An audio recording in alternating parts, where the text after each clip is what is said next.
return to the Rick Rydell radio program, Spokane's Mr. Right, with the right radio program at the right time.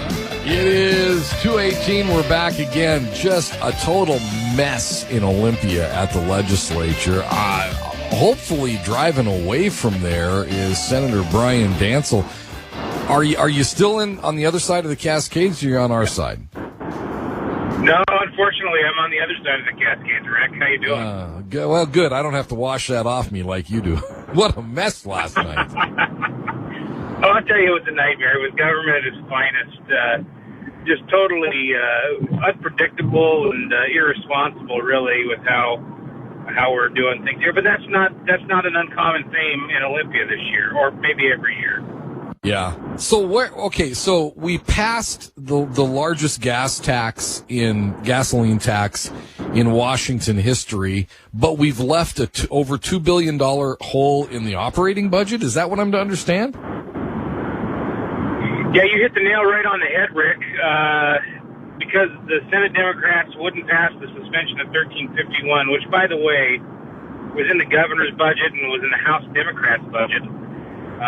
But all of a sudden, at the last second, the Senate Democrats said we're not gonna pass that.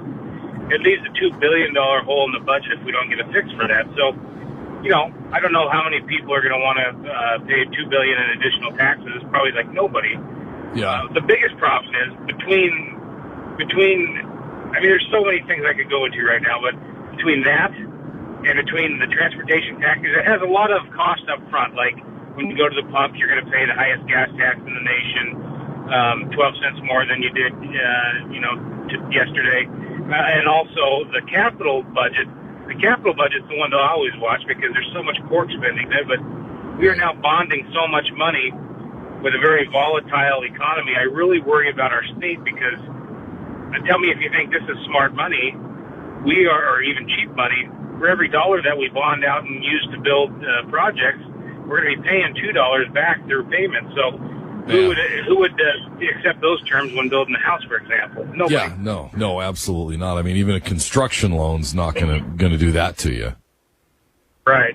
Right. So, okay. So, that and of course the capital budget we also look at as kind of the earmarks. The similar thing to earmarks from the federal government.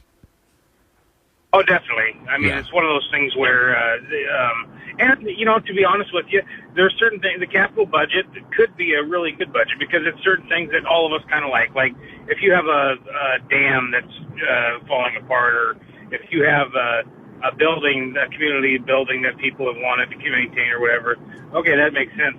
Where the capital budget gets insane is when they spend when we spend billions of dollars more than we have. If a capital budget were to run a cash-only budget and not bond out these items, that would be understandable because you'd actually be spending money that you have right now on projects that are in the most need. But instead it turns into this giant wish list that we can't afford. Yeah, because it's supposed to be one-time spending for one-time construction projects. Correct. And then as you pointed out before many times, then it adds to the operational side of things. Because it does. So it's not like it goes away ever.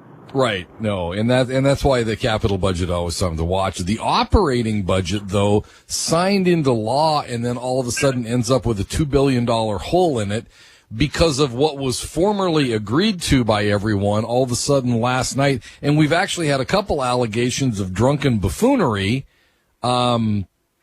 Couple guys go rogue in the Democrat Party. I honest to God here, I didn't see anybody drinking, but I saw a lot of people wanting to. I'll bet. I think really, I have no idea what the explanation is. There was an agreement, and the House Democrats had this in their budgets, and it was about the reduced class size initiative, and so in all the budgets. Kindergarten through third grade got reduced class sizes. All this said was we are suspending this because we do not have the $2 billion that we would require to be able to implement it. Right. And we're going to try to figure out how we can do that over the next 4 years. It didn't even eliminate it. It was just